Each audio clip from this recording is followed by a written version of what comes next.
Bíblia diz: o meu rei é o rei dos judeus. Ele é o rei de Israel. Ele é o rei da justiça. Ele é o rei da história. Ele é o rei do céu. Ele é o rei da glória. Ele é o rei dos reis. Ele é o Senhor dos senhores. Esse é o meu rei. Me pergunto se você o conhece. Meu rei é um rei soberano. Nenhum tipo de medida pode definir seu amor ilimitado. Ele é continuamente forte, inteiramente sincero, eternamente constante. Ele é imortavelmente gracioso, imperialmente poderoso, imparcialmente misericordioso. Você o conhece? Ele é o maior fenômeno que jamais cruzou o horizonte deste mundo. Ele é o Filho de Deus, Ele é o Salvador do pecador, Ele é a peça central da civilização, Ele é incomparável, Ele é único, Ele é a ideia mais elevada em literatura.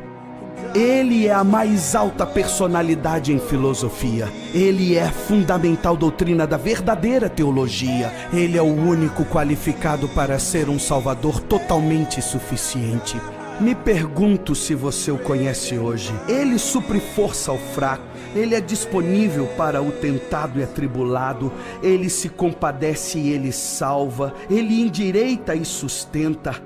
Ele guarda e ele guia. Ele cura o doente, ele purifica leprosos, ele perdoa pecadores, ele absolve devedores, ele liberta os cativos, ele defende o fraco, ele abençoa crianças, ele serve o infortunado, ele considera o idoso, ele recompensa o diligente, ele embeleza o humilde. Me pergunto se você o conhece. Ele é a chave do conhecimento, ele é a fonte da sabedoria, ele é a entrada do livramento, ele é o caminho da paz. Ele é a rodovia da justiça, ele é a estrada da santidade, ele é o portal da glória. Você o conhece bem, sua vida é inigualável, sua bondade é ilimitada, sua misericórdia é para sempre, seu amor nunca muda, sua palavra basta, sua graça é suficiente, o seu reino é reto, o seu jugo é suave e o seu fardo é leve. Eu queria poder descrevê-lo a você. Ele é indescritível, ele é compreensível, ele é invencível, ele é irresistível. Bem, você não consegue tirá-lo de sua mente, você não pode soltá-lo de sua mão. Você não pode viver mais do que ele, você não pode viver sem ele. Bem, os fariseus não o suportaram, mas descobriram que não poderiam pará-lo. Pilatos não pôde encontrar culpa alguma nele. Herodes não pôde matá-lo. Morte não pôde dominá-lo. E a sepultura não pôde retê-lo. Sim, esse é meu rei. Esse é meu rei.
uma alegria estar com todos vocês reunidos aqui. Estamos para engrandecer o nome de Jesus, exaltar o nome de Cristo, engrandecer o nome daquele que vive eternamente. Eu sou o pastor Weber, ou bispo Weber, como você quiser, e sou pastor da Igreja Cristã Nova Vida em Vila São Luís, e nesse ambiente digital, nesse ambiente virtual, para louvarmos juntos o nome de Cristo, gastarmos alguns minutos também em oração e meditarmos na palavra de Deus dentro daquele conceito máximo de que o culto protestante reformado baseia-se em claros e vivos pontos: ler a palavra, orar a palavra, cantar a palavra e pregar a palavra. Esses são os 4 atos de um culto verdadeiramente cristão evangélico. Nós louvamos a Deus no entorno de sua palavra, engrandecemos o nome de Cristo. Hoje falando sobre a queda da Grande Babilônia, a ruína da Grande Babilônia, desse sistema mundano, com seus diversos pilares, ruindo perante a face de Deus e diante da celebração do povo de Deus.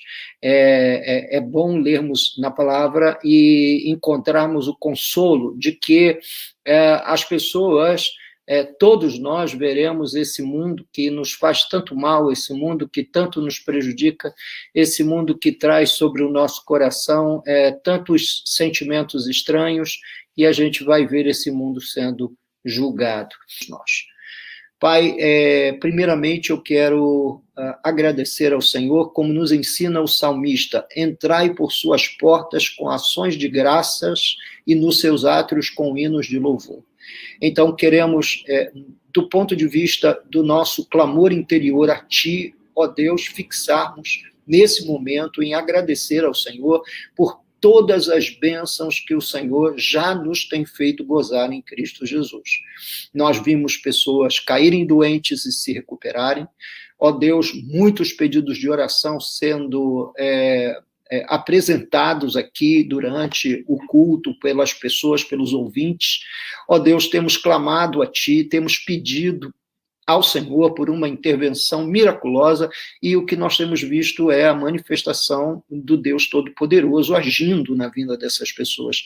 Então, meu Pai, em nome de Jesus, afeta a vida dessas pessoas, ou continua a afetar, porque a obra que começaste curando, socorrendo do ponto de vista físico, essa obra eu clamo, eu peço diante de Ti, que ela continue, ó Deus, para dentro desse universo interior do coração dessas pessoas, de modo que o Senhor lhes dê paz, de modo que o Senhor lhes dê a capacidade, o equilíbrio, ó Deus, para sustentarem-se diante de toda essa circunstância de distanciamento que as autoridades sanitárias nos obrigam a fazer. Ó Deus, que o Senhor tenha misericórdia destas pessoas, afete a vida delas, afete a vida espiritual de todo aquele que está me ouvindo nessa noite. Ó Deus, eu quero te pedir, quero te agradecer também pela vida dos pastores da nossa igreja, pastor Henrique, ó Deus, sua família, irmã Celeste, Rafael e Natália, que o Senhor abençoe, que a tua mão possa, Senhor, meu Deus, se levantar sobre a casa do seu filho, guardando, protegendo, amparando, fortalecendo e concedendo ao seu servo força e energia para, ó Deus, cumprir sua missão. Também oro pelo nosso querido pastor Wagner, ó Deus, oro pela Tatiane, oro pela Camille e pela Alice, para que o Senhor proteja, abençoe, fortaleça a vida de nossos irmãos.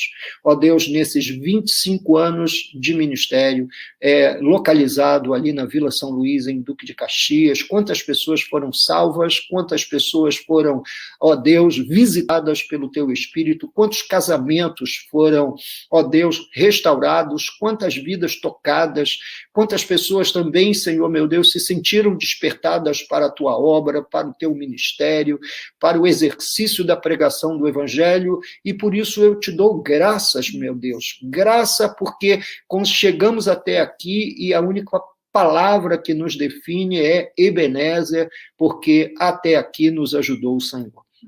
Até aqui o Senhor tem operado em nossos corações, em nossas vidas, em nossa comunidade, e, ó Deus, eu te agradeço por cada uma daquelas vidas, daqueles pecadores salvos pela graça que o Senhor tem adicionado à sua igreja. Sabemos que esse papel não é nosso, esse é um papel teu, meu Deus e meu Pai. É o Senhor quem acrescenta o número daqueles que crerem, é o Senhor quem acrescenta o número dos salvos, a congregação, e eu te peço que o Senhor nos ajude a crescer no Espírito Santo, nos ajude a crescer no entendimento, mas, ó Deus, fundamentalmente, como nós temos ouvido nas últimas semanas, que nós cresçamos em amor, ó Deus, que haja uma expressão de amor marcada por uma ação sobrenatural do seu Espírito Santo em nossos corações. Que esse amor venha nos trazer, Senhor meu Deus, unidade, venha nos trazer, Senhor meu Deus, concentração e foco na missão, porque esse é o grande propósito de nós termos sido salvos. Nós fomos salvos para proclamarmos as virtudes daquele que nos salvou e nos tirou das trevas para a sua maravilhosa luz. E por isso nós te agradecemos, por isso nós te louvamos. Ó Deus, também queremos nos lembrar das criancinhas, das crianças, ó Deus, que estão impedidas de se relacionarem, Pai Celestial, e que estão sob uma disciplina diferente do ponto de vista da escola, do ponto de vista da aprendizagem. Que o Senhor visite as crianças, que o Senhor guarde, ó Deus e Pai, os pequeninos, de todo o gênero, ó Deus, de excesso, porque as escolas nunca fizeram transmissão pela internet. Agora uma criança de 6 anos tem que gastar de 5 a 6 horas à frente de um computador. Senhor, tem misericórdia dos pequeninos, dá-nos a graça de vencermos essa pandemia, dá-nos a graça de ultrapassarmos, ó Pai Celestial, essas fronteiras da dificuldade. Concede-nos, ó Deus e Pai, a coragem, a determinação, Senhor meu Deus e meu Pai, para orarmos e vermos coisas diferentes, grandiosas, gloriosas, tomando lugar na vida destes queridos irmãos, na vida destas queridas irmãs e na vida dos seus filhos. Senhor, toma também os adolescentes, os jovens, que também, ó Deus, estão submetidos a cargas excessivas no horário escolar, que a mão do Senhor seja sobre eles, que o Senhor, ó Deus, abençoe a vida deles, abençoe, ó Deus, os professores que precisam, Senhor meu Deus e meu Pai, agora se habituar com esse novo veículo de comunicação, essa nova ferramenta para comunicar conteúdos, que o Senhor abençoe os professores dessa nação, que o Senhor abençoe, ó Deus e Pai, os alunos, o corpo docente e o corpo discente, que a mão do Senhor seja sobre todos, ó Deus, e que nós possamos depois olhar para trás e vermos do que fomos livrados, do que conseguimos vencer, ó Deus, das dificuldades que conseguimos superar. Ó Deus, nesses 25 anos de igreja, eu te dou graças, eu glorifico o seu nome. Ó Deus, clamo pelos bebezinhos de berçário. Ó Deus, eu que sou avô há pouco tempo de uma linda menina. Ó Deus, eu me lembro dos meus netos, do João, do Benjamin, do Theo e da Catarina. Ó Deus, que os irmãos também estejam nessa noite a lembrar dos seus netos, a lembrar de todos os seus familiares. Ó Deus, eu te agradeço porque oramos. Ó Deus, primos estão sendo afetados pela tua palavra e também pela palavra da oração. Pessoas estão sendo afetadas. Ó Deus, e como eu te dou graças. Todo louvor é teu, toda glória é tua, toda honra é tua. Ó Deus, essa igreja não existe para mim, ela não existe para exaltar o nome de nenhuma figura humana, mas essa igreja existe para engrandecer o nome de Jesus.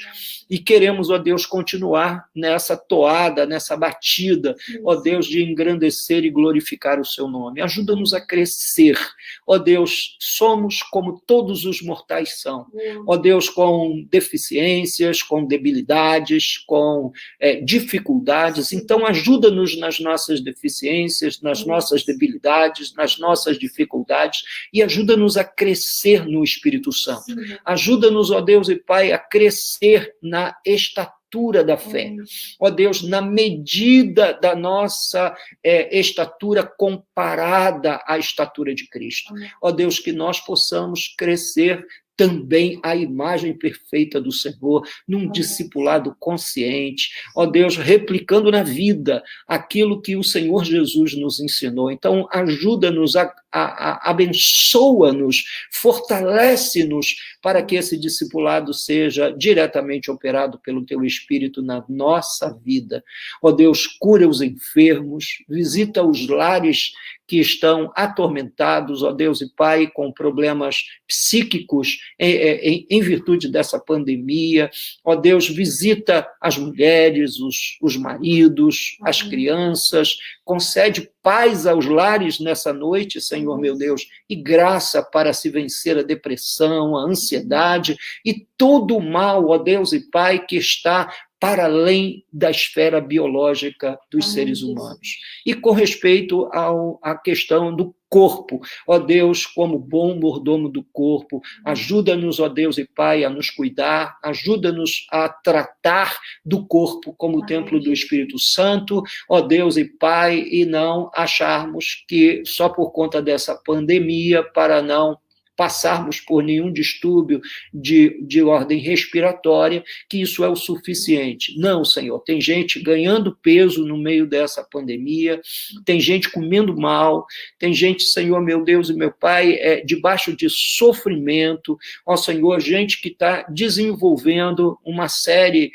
de excessos nos seus hábitos cotidianos, e eu quero orar por essas pessoas, quem está comendo demais, quem está ansioso demais, quem está preocupado demais, quem está com medo demais, receio demais, a minha oração vai em favor dessas pessoas, em tom empático. Ó Deus, cuida delas, abençoa a vida delas, e especialmente, ó Deus, os domésticos da fé, os membros da nossa congregação, as famílias, ó Deus, eu peço por eles, peço que o Senhor estenda a sua mão, toque e abençoe-os, hoje e para sempre, em nome de Jesus. Amém. Graças a Deus. Que coisa boa é a gente poder orar, buscar a Deus, falar com Deus. Que coisa boa é Deus se deixar ser achado, se deixar ser encontrado, não é? Que coisa boa é o próprio Deus abrir esse novo e vivo caminho através do sacrifício de seu Filho Jesus, só para nos receber na sua intimidade. É um amor incomparável, impossível de ser definido, impossível também de ser humanamente compreendido o amor de Deus, mas a grande verdade é que Deus nos ama, que Deus ama você, que Deus ama a sua família, que esse momento aqui, esse encontro nosso aqui, mesmo nesse ambiente virtual, não foi por acaso, alguém lhe mandou um link e você está diante desse, vamos dizer, desse ser humano aqui, que não tem assim um shape muito bonito, né? Não tem assim uma aparência que eu pudesse até mesmo cair no pecado da vaidade por causa de uma beleza física. Não, sou um homem já com uma certa idade, mas há uma coisa dentro do meu coração. A palavra que todo dia ela se renova dentro do coração do crente, não é? Especialmente do coração do pregador. Eu estou recuperando a leitura de um velho livro que foi lançado ainda na década de 90, no início da década de 90, como um trabalho do curso de mestrado de um seminário norte-americano. Chama-se Redescobrindo o Ministério Pastoral, e eu já vou avançando na leitura desse livro. É o único livro que eu peguei para ler ao longo dessa pandemia. Ao longo dessa pandemia, eu só venho lendo a Bíblia. Mas como nós já começamos a retornar aos nossos cultos, começamos a retornar aos nossos cultos presenciais, eu estou fazendo uma releitura desse livro, e tenho sido enriquecido, abençoado demais com o fato de Deus ter me chamado para o ministério, me dado a graça de poder abrir a minha Bíblia diante de tantas famílias, de tantas vidas, e até mesmo diante da minha própria família, e abençoá-los com a pregação da palavra de Deus e com o ensino das Escrituras. Então, esse é um momento muito especial, é um momento muito especial para nós nos cultos presenciais, e é um momento muito presencial também para nós, muito, muito importante, muito especial para nós, através dessas transmissões de conteúdo, nas reuniões ao vivo que nós fazemos aqui na igreja.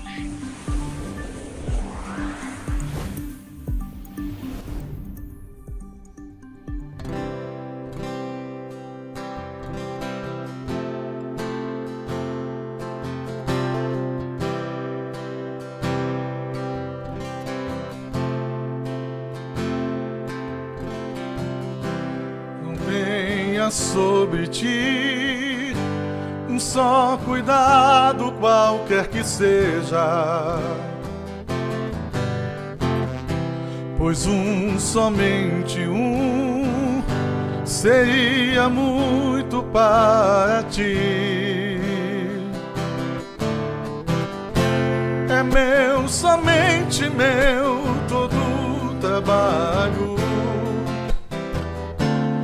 teu trabalho é descansar em mim. É meu, somente meu, todo o trabalho,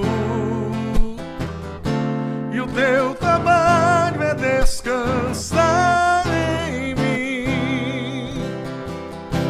Não temas quando enfim tiveres que tomar decisão. Entrega tudo a mim, confia de todo o coração. É meu, somente meu, todo o trabalho,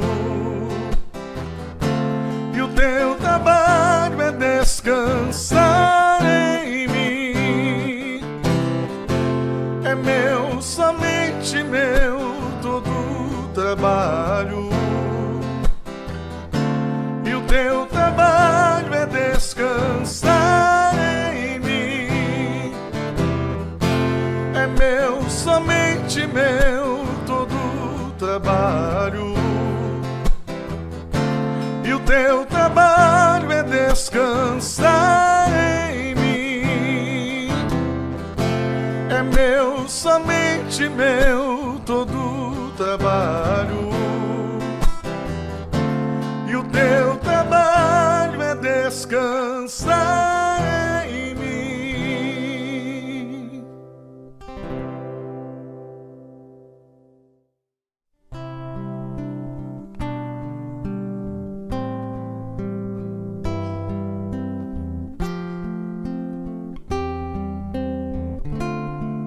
Bendito seja o nosso Senhor.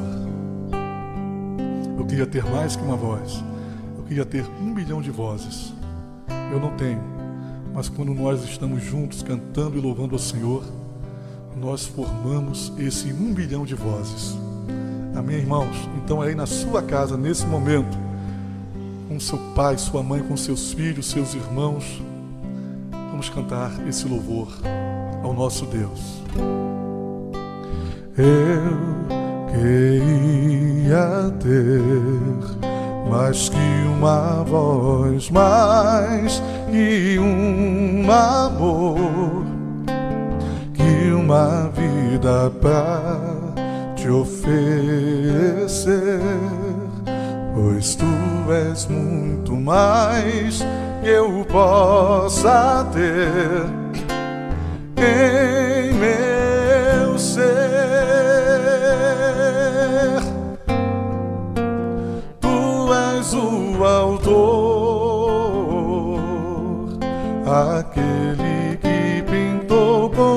perfeição a vida.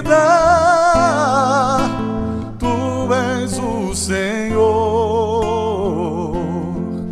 aquele que me amou, e és o meu Deus, meu Senhor. Minha vida é ao teu louvor, meu Deus, meu Senhor. Minha vida é ao teu louvor.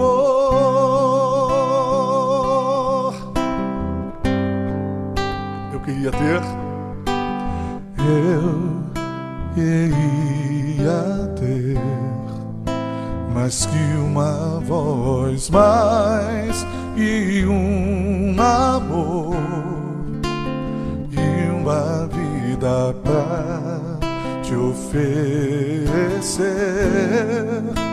Mas tu és muito mais que eu possa ter em meu ser.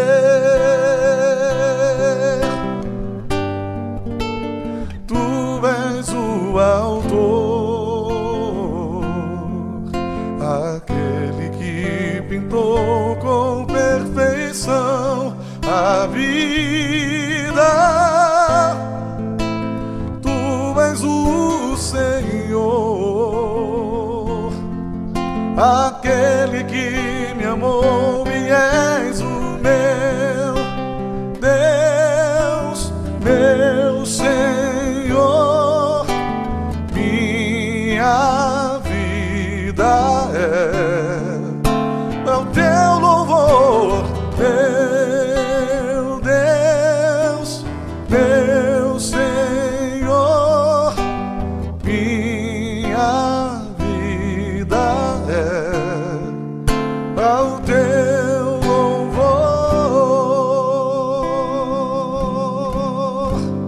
Amém.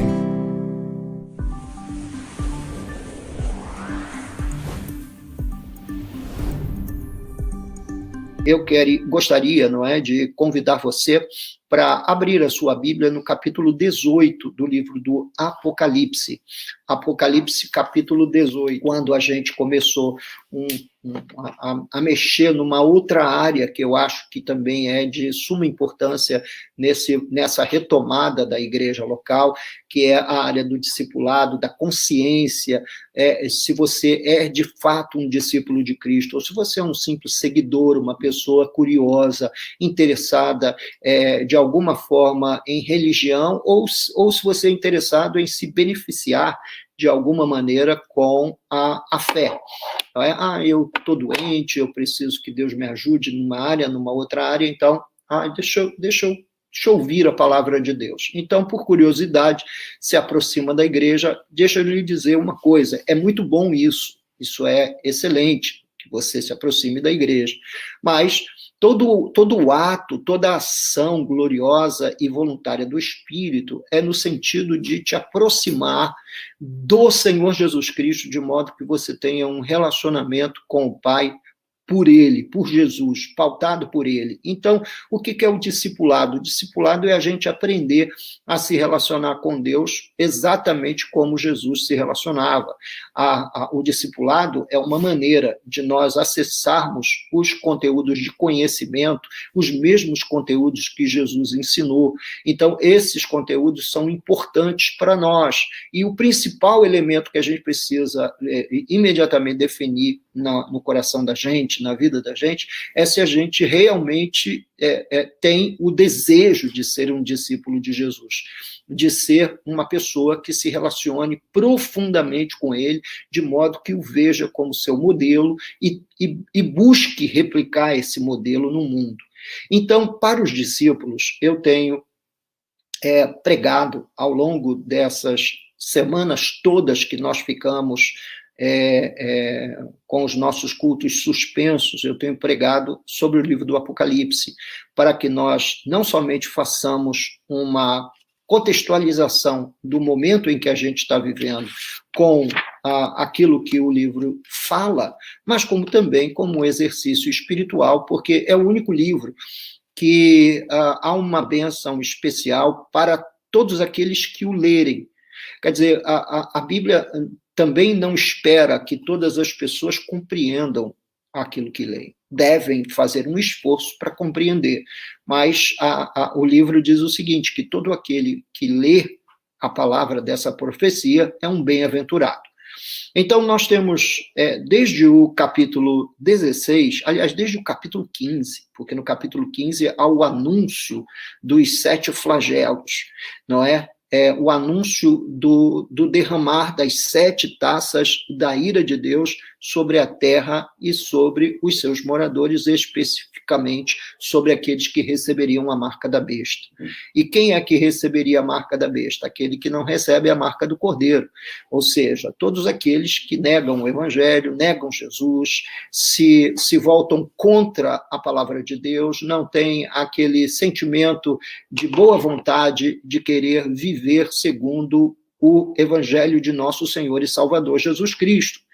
No capítulo 16, nós vemos o cumprimento desse derramamento das 7 taças da ira de Deus. Então, são também tratados ali como os 7 flagelos. E se você observar, essas 7 taças, a ordem em que elas estão colocadas aqui no capítulo 16 do livro do Apocalipse, é uma ordem que vai inversa à ordem da criação.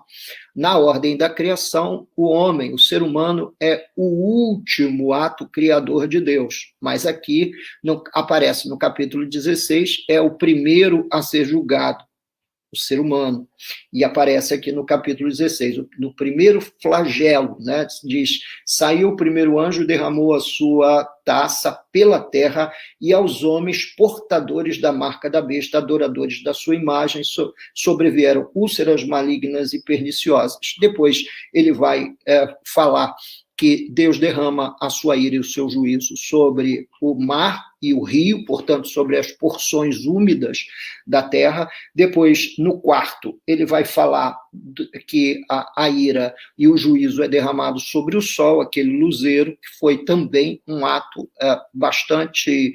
que veio logo no início, onde Deus diz, haja luz, depois fez separação entre a luz do dia e a noite, e os luzeiros foram criados. Portanto, são juízos sobre a criação. E esses juízos sobre a criação acontecem por quê? Porque quando o ser humano pecou, quando o homem pecou, ele rompeu, houve uma ruptura, e essa ruptura é uma ruptura muito visível lá no livro do Gênesis. Primeiro foi uma ruptura com Deus, o homem fugiu de Deus, se escondeu de Deus, viu que estava nu, que havia desagradado a Deus em alguma área da sua vida, ou na área da obediência àquele mandamento que Deus disse para não comer da árvore da vida, árvore do bem e do mal, aliás, e eles comeram, caíram em pecado e causaram uma ruptura com Deus. Depois foi uma ruptura, digamos assim, consigo mesmo e com os outros. Adão e Eva tiveram problemas, não é? Ele acusou Eva, ele fez uma acusação. Essa questão da queda, houve uma ruptura relacional entre ele e sua mulher, houve uma ruptura também consigo mesmo, e houve uma ruptura com a criação. A criação reagiu àquele ato de queda, e a criação nos diz lá na narrativa do Gênesis que a terra produziu cardos e abrolhos. Portanto, a terra produziu espinhos por causa do pecado. E toda a criação foi manchada com essa queda, com essa ruptura. Então, essa criação vai ser julgada, Deus vai destruir tudo o que ele criou para fazer, a partir de então, a partir da volta de Jesus, novos céus e nova terra. Portanto, haverá um processo de recriação desse universo criado por Deus. Isso faz parte de todo o mecanismo de redenção e de juízo. Então, Isso acontece no capítulo 16. No capítulo 17, nós vemos a grande meretriz sendo julgada, aquela igreja falsa, aquela mulher que vamos dizer, desenhada, apresentada aqui para nós, aquela mulher vestida como uma meretriz, como uma prostituta, com postura de prostituição.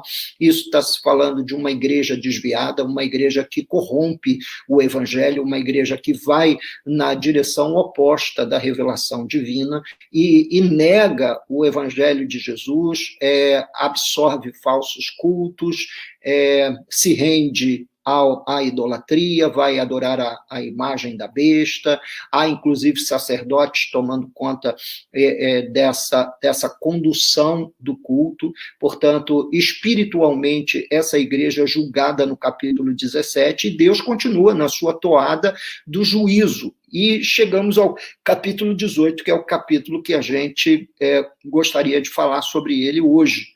E aqui, nesse capítulo, nós vamos ver a queda da Grande Babilônia. Esse é o título, inclusive, que a Sociedade Bíblica dá a esse capítulo 18, o anúncio da queda de Babilônia, não é? Então, nós vimos isso quando falamos no capítulo 17, que a Bíblia usa cidades para referir-se à igreja falsa e à igreja verdadeira.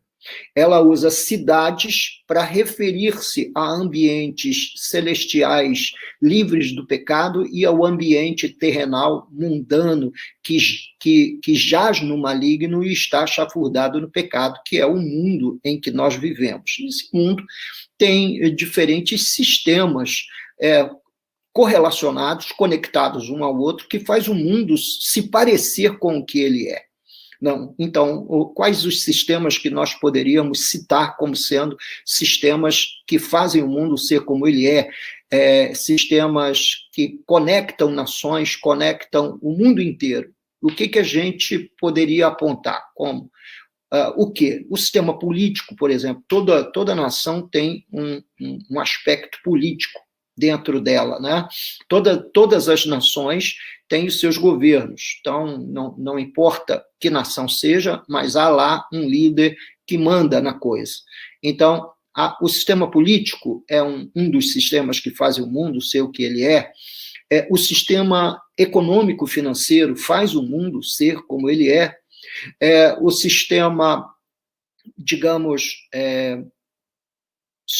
o sistema do pensamento, das ideias, não é? Das ideias do mundo. Então, todos esses sistemas juntos fazem a Grande Babilônia. E a religião é um desses sistemas. Só que a religião já foi julgada no capítulo 17. Agora, nós estamos no capítulo 18, que eu vou pedir para você gozar da bênção de ler a palavra dessa profecia. Espero que você esteja com a sua Bíblia aí em mãos, e se você pegar no capítulo 18, abrir sua Bíblia aí no capítulo 18, você vai encontrar as seguintes palavras: depois destas coisas, vi descer do céu outro anjo, que tinha grande autoridade, e a terra se iluminou com a sua glória. Então exclamou com potente voz, dizendo: Caiu a grande Babilônia e se tornou morada de demônios, covil de toda espécie de espírito imundo e esconderijo de todo gênero de ave imunda e detestável. Em outras palavras, caíram os sistemas interconectados desse mundo. Os sistemas pecaminosos caíram. Chegou a hora desse mundo ter aquilo que merece, o juízo divino, a ira de Deus sendo derramada. É óbvio que até esse momento chegar, Deus visitará, como vem visitando a terra, com sua misericórdia, com a pregação do evangelho, chamando pecadores à reconciliação com ele, chamando pecadores ao arrependimento. Porém, esse mundo, como nós o conhecemos, será julgado como narra o capítulo 18. Diz que, no versículo 3, todas as nações têm bebido do vinho do furor da sua prostituição. Então, esse é um sistema extremamente corrupto, é um sistema prostituto, é um sistema que fere todo e qualquer sentimento de fidelidade, o sistema que a gente chama de mundo. Aliás, a Bíblia nos diz que o mundo jaz no maligno. Todo o mundo, da maneira como o mundo está estabelecido, é uma construção satânica. E nós não podemos, de forma nenhuma, meus irmãos, nos parecermos ou termos qualquer tipo de comunhão com esse mundo, porque nós não somos deste mundo, outra vez é o que diz a palavra do Senhor. Então, todas as nações têm bebido do vinho do furor da sua prostituição. As nações, de uma forma geral, elas se unificam no entorno desse corrompimento, dessa prostituição de ideias, de intenções e de coração. Com ela se prostituíram os reis da terra. Então, com esses ideais mundanos, os governantes da terra se prostituíram. Portanto, quando você olha de Washington a Brasília, meus irmãos, de Roma a Londres, tá? O que você vê são políticos bem articulados, falam bem, conseguem comunicar bem, mas todos eles beberam do vinho do furor, da prostituição dessa grande Babilônia, dessa grande cidade que representa o mal, que representa o mundo dentro do seu contexto de funcionamento de diversos sistemas. Diz também que os mercadores da terra se enriqueceram à custa da sua luxúria. Então, quando fala que os mercadores da terra se enriqueceram ao custo da luxúria, é que luxúria, ou o pecado do sexo, de uma forma geral, é o principal elemento que faz esse mundo rodar, esse mundo ser esse mundo mau que a gente conhece, esse mundo satânico que a gente conhece. A indústria da pornografia e da prostituição só perde para o tráfico de drogas. Portanto, o sexo é uma indústria, o sexo é um sistema, e diz que os mercadores da terra fizeram dinheiro, se enriqueceram à custa dessa vida luxuriante que esse mundo propõe. Você vai ver uma propaganda de televisão, tem um apelo sexual. Você vai, ver propaganda de biscoito, tem lá algum apelo sexual no meio. Então, é um mundo que vive da luxúria, a luxúria é a sua inspiração, e aqui nós estamos vendo os mercadores da terra sendo citados como um grupo de pessoas que se enriqueceram ou se beneficiaram com a indústria do sexo. Ouvi outra voz do céu dizendo.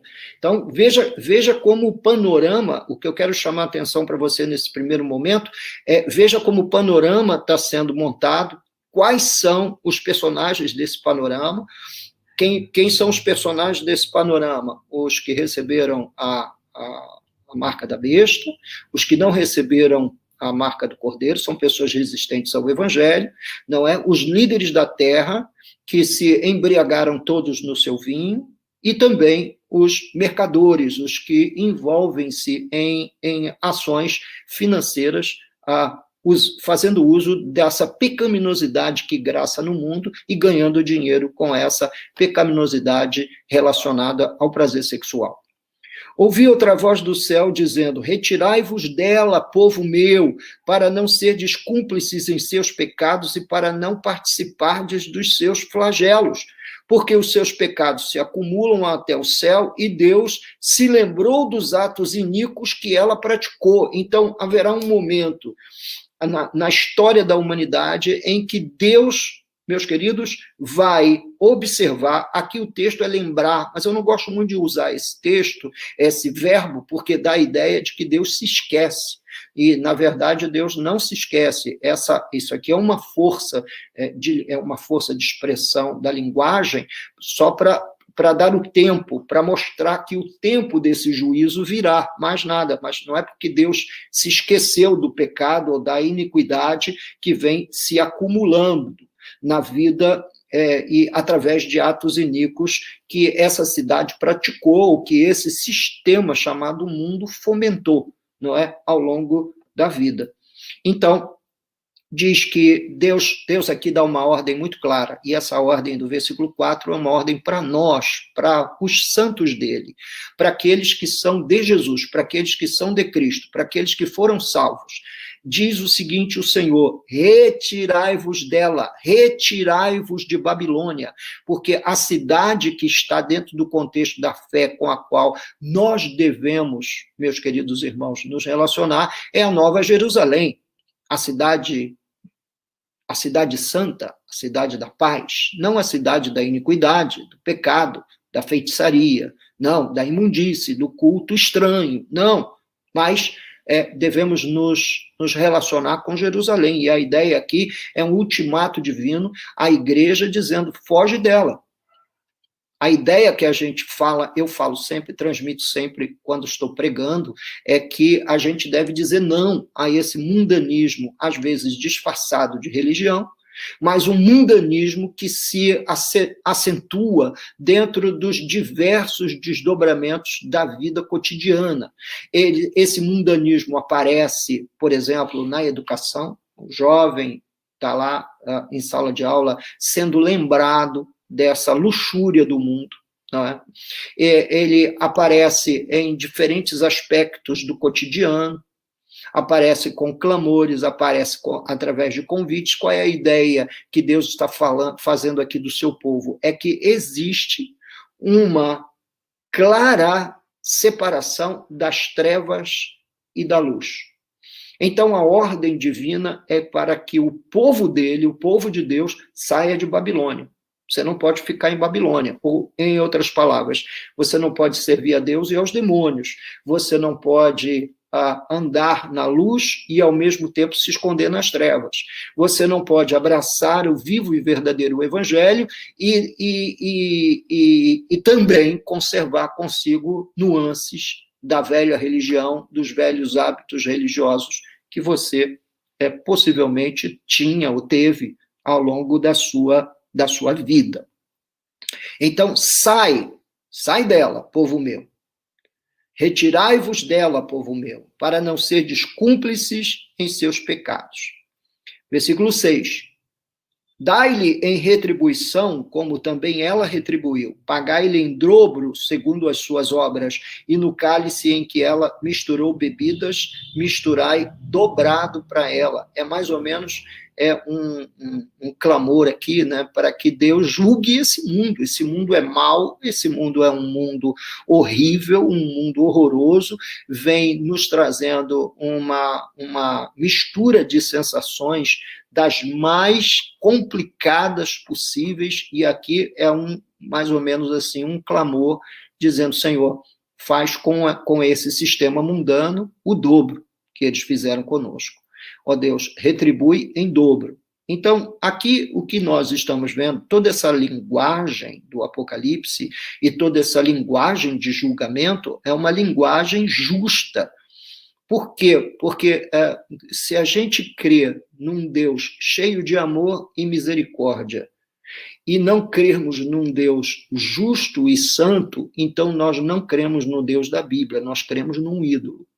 Esse não é o Deus da Bíblia. O Deus da Bíblia é um Deus que responde com justiça, é um Deus que vai julgar as obras humanas, ele vai julgar os sistemas humanos. Nós não podemos olhar para o mundo e perceber todo esse comportamento corrompido dos líderes mundiais e achar que toda essa gente vai ficar sem resposta. Nós não podemos ver essa indústria do sexo e agora querendo vorazmente atacar as crianças através de sites de pedofilia e até mesmo de produção cinematográfica ou produção visual, audiovisual, é isso aí. Audiovisual, para alimentar essa fatia um tanto adoecida do pecado, malignizada pelo pecado, que alimentam, desejando corpos infantis para satisfazer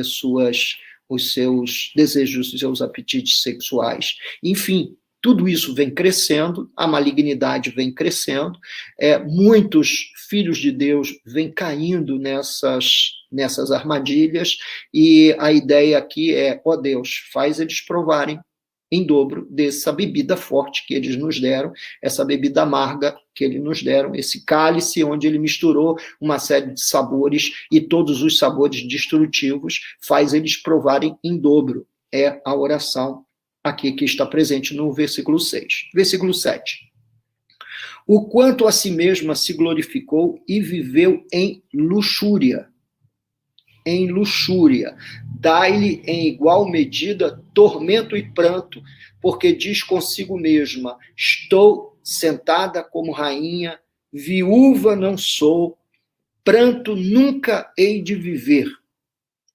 Veja que são, mais ou menos assim, muito próximas, títulos e rótulos em que a Grande Babilônia traz para si, que são muito próximos de títulos e rótulos que nós vemos nos lábios de alguns pregadores e defensores de algumas teologias, como a teologia da prosperidade, e essa que ficou, ou que veio, que chegou para ser uma substituta dessa teologia da prosperidade. Porque se depois do grande craque da Bolsa de Nova York, em 29, o mundo mergulhou numa depressão econômica e, por isso, abriu-se porta, o maior desejo do homem era ter dinheiro, hoje o maior desejo do homem não é ter dinheiro, mas ser feliz. Esse é o discurso da grande maioria, não é? Eu quero ser feliz. Então, hoje a ênfase é outra. E aí, obviamente, a teologia muda o foco. E antes o foco era no dinheiro, hoje o foco é na felicidade, nesse sentir-se bem. Né? Ser feliz, sentir-se bem. Essa é a busca atual. Então, olha bem como ela se descreve. Estou sentada como rainha. Tem alguma coisa próxima de que eu não sou cauda, mas cabeça? Tem alguma coisa próxima? Para mim, chega próximo. Viúva não sou. Olha, a morte não visitou minha casa, meu lar. Então, nós devemos, como eu ouço de vez em quando, olha, confesse que a morte não vai chegar à sua casa, e etc. Viúva não sou. E ela diz, pranto nunca hei de ver. Você vai sorrir e nunca chorar. Então, preste atenção nessas informações, preste atenção nessas ênfases. Essas ênfases estão nos lábios de muitos pregadores, que aparece com uma Bíblia na mão, diante de câmeras, num cenário muito bonito, num cenário muito bem feito, na produção de excelente, digamos, material audiovisual, de péssimo conteúdo, mas de excelente estética. Preste muita atenção nisso. O mundo, ele pode se travestir de religiosidade e todo o conceito de mundanismo aparecer por trás de algumas pregações.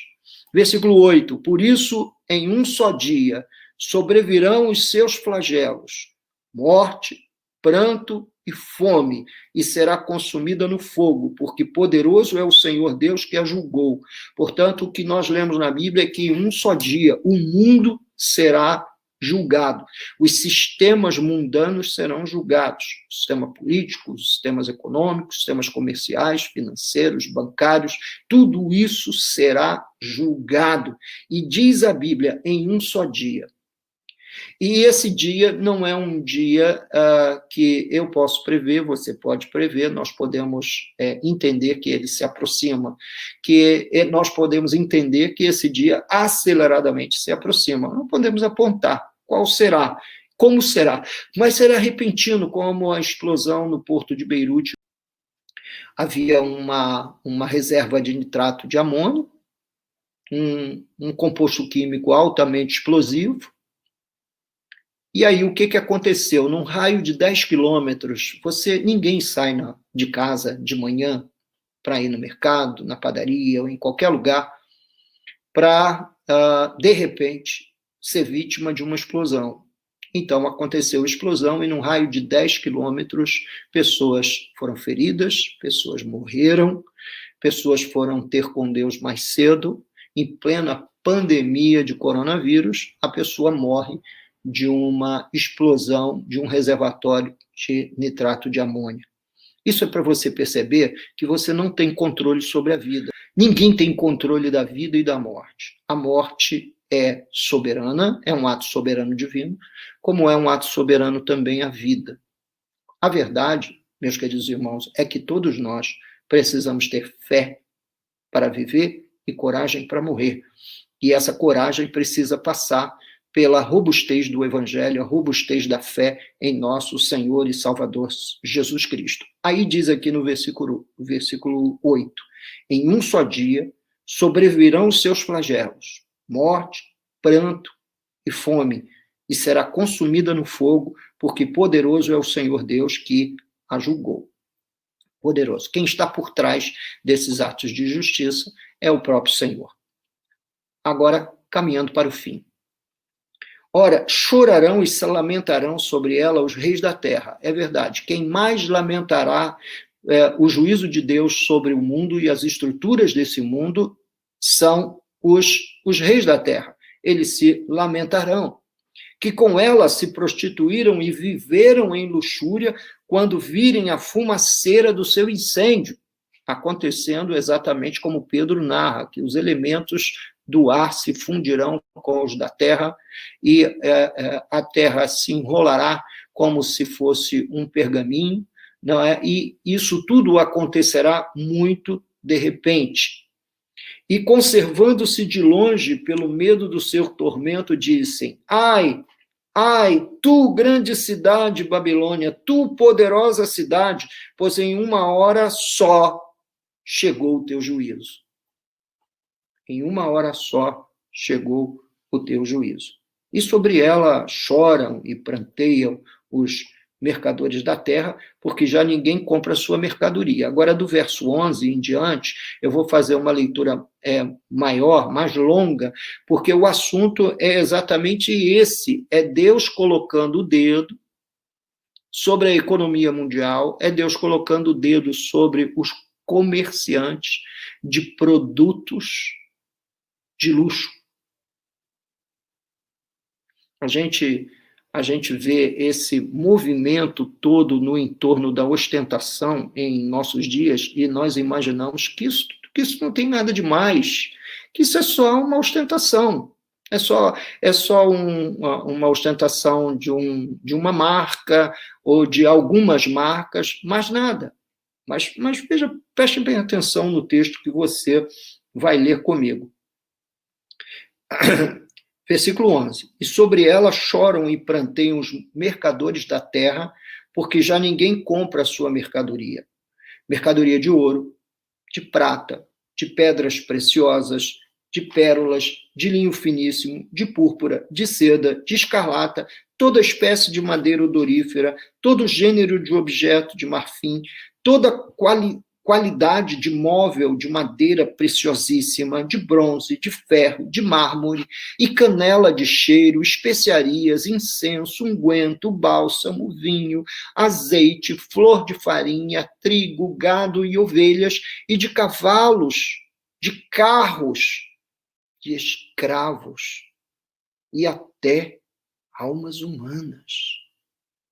Haverá um colapso desse trânsito comercial, e até mesmo quem lida com o comércio e o tráfico de gente. Que a gente já, obviamente, por ser uma pessoa bem informada, conhece e sabe perfeitamente do que eu estou falando. O fruto, versículo 14, ainda está no mesmo contexto de um estrangulamento econômico, de um estrangulamento comercial, afetando especialmente esse mundo da classe média alta. O fruto sazonado que a tua alma tanto apeteceu, se apartou de ti e para ti se extinguiu tudo que é delicado e esplêndido e nunca, jamais serão achados. Os mercadores destas coisas que por meio delas se enriqueceram, conservar-se-ão de longe pelo medo do seu tormento, chorando e pranteando, dizendo: ai da grande cidade que estava vestido de linho finíssimo, de púrpura e de escarlata, adornada de ouro, de pedras preciosas e de pérolas. Porque em uma só hora ficou devastada, tamanha riqueza. E todo piloto e todo aquele que navega livremente, marinheiros e quantos labutam no mar, conservaram-se de longe. Então, vendo a fumaceira do seu incêndio, gritavam: que cidade se compara à grande cidade? Lançaram pó sobre a cabeça. Agora você vê o desespero, não é? Porque numa crise econômica comercial, há um desespero nas pessoas. Os negociantes entendem que o seu negócio nunca mais conseguirá ir à frente. Houve um juízo divino, um interrompimento do Senhor, e especialmente que ficou afetado foi esse pessoal que se alimenta desses produtos caríssimos, que são citados aqui do versículo 12 em diante até o versículo 14. Porque em uma só hora ficou devastada a tamanha riqueza, disse o verso 17. Uma só hora. Por isso é errado colocar as ênfases no acúmulo de bens. Deixa eu colocar para você, como pai, como avô, como pastor, deixa eu lhe dar uma orientação. Eu tenho observado, não somente na minha igreja, mas de um ponto de vista geral, os pais muito preocupados com a formação profissional dos filhos, para que os filhos tenham uma vida independente e, obviamente, uma vida, digamos assim, de conquistas na vida. E, geralmente, saem pessoas das nossas casas, nossos filhos saem de nós, e eles saem falando inglês, casam-se com mestrado, doutorado, às vezes, mas o que a gente percebe é que há uma geração com ênfase em coisas erradas. Acho que todo o esforço de um pai cristão seria trazer seus filhos à luz do Evangelho de nosso Senhor Jesus Cristo. Ontem eu estava aconselhando um casalzinho de jovens que estão para se casar, e eu disse para eles o seguinte, meus queridos jovens, não vejam a vida como uma corrida de 100 metros, mas observe a vida como uma maratona. Vocês terão tempo para construir a vida de vocês. Mas há uma coisa que a Bíblia diz que a gente passa a vida inteira construindo e chega no fim, a gente ainda é deficiente, que é na vida espiritual. E o que o Evangelho ensina ao discípulo de Cristo? Ele diz para que você coloque o reino de Deus e a justiça de Deus em primeiro lugar na sua vida, e todas as demais coisas vos serão acrescentadas. Essa é o tom ou a tônica da palavra de Deus, colocada à luz disso aqui. Essa Babilônia vai arder. Essa Babilônia será julgada por Deus. Se as suas esperanças, se o seu sentido de vida, se a sua motivação de viver estiver dentro da Babilônia e não na Jerusalém celestial, você vai ter um impacto imenso na sua vida pessoal. Porque, de repente, você vai acordar e vai ver que a fonte da sua riqueza acabou. Não existe mais. Esse é o juízo de Deus sobre esse mundo mau, esse mundo terrível, esse mundo horroroso. Mas tem coisa interessante vindo por aí até o final do capítulo, que eu quero ler e vou explicar para você. Versículo 19, lançaram pó sobre a cabeça e, chorando e pranteando, gritavam: ai, ai da grande cidade na qual se enriqueceram todos os que possuíam navios no mar, à custa da sua opulência, porque em uma só hora foi devastada. Então, ai daqueles que dependem desse sistema mundano. Você deve lidar com o mundo com muito cuidado, sem se esquecer que esse é um sistema satânico.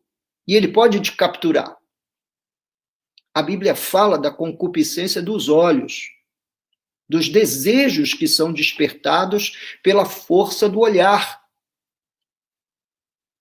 Tome cuidado para você não ser capturado por esse mundo. Mundo esse que o Senhor, ao longo desse capítulo, diz que nós, como servos dele, devemos fugir. Fugir desse mundo. Esse mundo tem os seus dias contados. Versículo 20. Exultai sobre ela, ó céus, e vós, santos, apóstolos e profetas, porque Deus contra ela julgou a vossa causa. O mundo será julgado em todos os seus sistemas e em todos os seus conceitos, especialmente nesse pilar central que sustenta toda essa rede de malignidade e pecaminosidade que existe, que é o pilar financeiro. Esse pilar financeiro, especialmente uma finança dirigida à opulência, ao custo da fome e da morte do povo. Verso 21.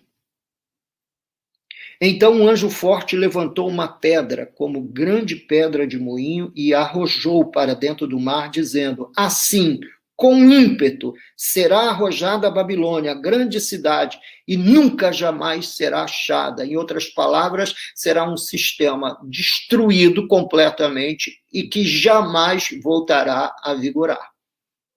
Então, todos os juízos divinos, esses juízos parciais de Deus, o mundo é mais ou menos assim. Ah, pastor, a gente dorme, acorda, o dia seguinte passa uma noite, a vida continua. Vai ter um dia que a vida não continuará da maneira como nós a conhecemos. E é isso que nós todos precisamos entender. E a Bíblia manda que nós exultemos, que nós, os santos de Deus, olha, ela diz aqui no verso 20, já estou terminando, mais 5 minutinhos eu termino. Exultai sobre ela, ó céus, e vós, santos, vírgula, apóstolos e profetas, vírgula, porque Deus contra ela julgou a vossa causa. Então, isso é o julgamento da grande Babilônia, o julgamento desse sistema do mundo, como o último elemento a ser julgado, se você observar, desde o capítulo 15 até o capítulo 18, é o último elemento a ser julgado. Há o anúncio dos flagelos, há uma expressão de como esses flagelos acontecerá no capítulo 16, há uma execução de juízo no capítulo 17 sobre a grande meretriz, sobre essa falsa igreja, e os falsos ensinamentos e falsos mestres, e agora no capítulo 18 é uma expressão do juízo desse mundo. Esse mundo, como a gente conhece, vai ter um ponto final. E, obviamente, a cada crise, a cada situação, a cada circunstância que o mundo vai vivendo, esse lugar vai se tornando um lugar pior para se viver. Bem pior.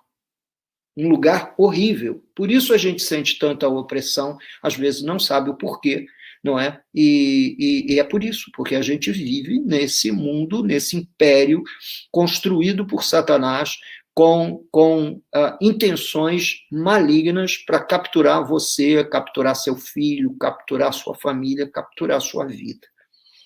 Diz no verso 21 agora, para terminar, que o anjo forte arremessou a cidade da Babilônia, dando uma ideia de um quadro muito claro de se livrar, é como se você desse o golpe de misericórdia. E logo no instante seguinte, no verso 22, o que aparece no cenário do capítulo? Logo a seguir a essa conclusão final do julgamento da grande Babilônia, dos sistemas mundanos, o que acontece? Voz de arpistas, de músicos, de tocadores de flautas e de clarins, jamais em ti se ouvirá. Nem artífice algum de qualquer arte, jamais em ti se achará, e nunca jamais em ti se ouvirá o ruído de pedra de moinho. O que é isso? Deus está dizendo assim, numa ênfase de juízo, né? A beleza, a estética, a inspiração, a arte te será tirada. E por quê? Porque o mundo capturou isso da igreja. A igreja deveria ter as maiores orquestras. A igreja deveria ter os melhores arpistas, os melhores clarinetistas, eu não sei se eu estou falando certo, um músico que toca o clarim. Diz que, de repente, toda a inspiração da cidade será tirada e, obviamente, o que voltará para o pai dessa inspiração, o pai das artes, que é o Deus Todo-Poderoso. Também jamais em ti brilhará luz de candeia, nem voz de noivo ou de noiva. Jamais em ti se ouvirá, pois os teus mercadores foram os grandes da terra, porque todas as nações foram seduzidas pela tua feitiçaria. E nela se achou sangue de profetas, de santos e de todos os que foram mortos sobre a terra. Juízo merecido. Por quê? Por conta da malignidade dos sistemas mundanos e porque também esses sistemas serviram à grande meretriz, atacando, destruindo e perseguindo a verdadeira igreja.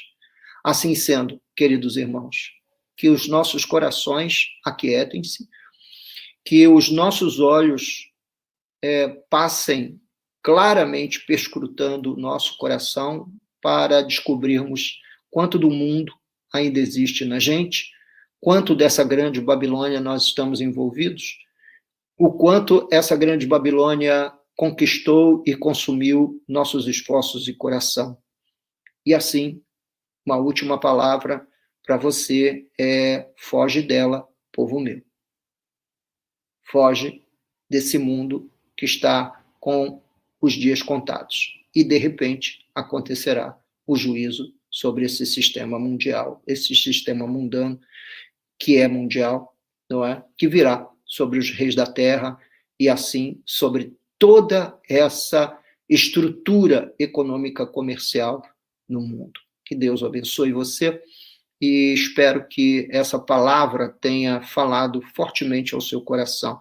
Você que me ouve, se você ainda não teve um encontro pessoal com Jesus, se você ainda não percebeu que a morte de Jesus Cristo aconteceu na cruz do Calvário e que a sua ressurreição, logo a seguir à morte, triunfando sobre esse último inimigo, foi para abrir a porta da graça para a sua vida. Pastor, o que isso quer dizer? Eu quero lhe dizer que as religiões serão, todas elas, as lâmpadas religiosas serão apagadas. E a única coisa que realmente brilhará no horizonte é o sol da justiça, Cristo Jesus, o Senhor. Jesus tomou a forma humana, morreu na cruz do Calvário para a sua salvação.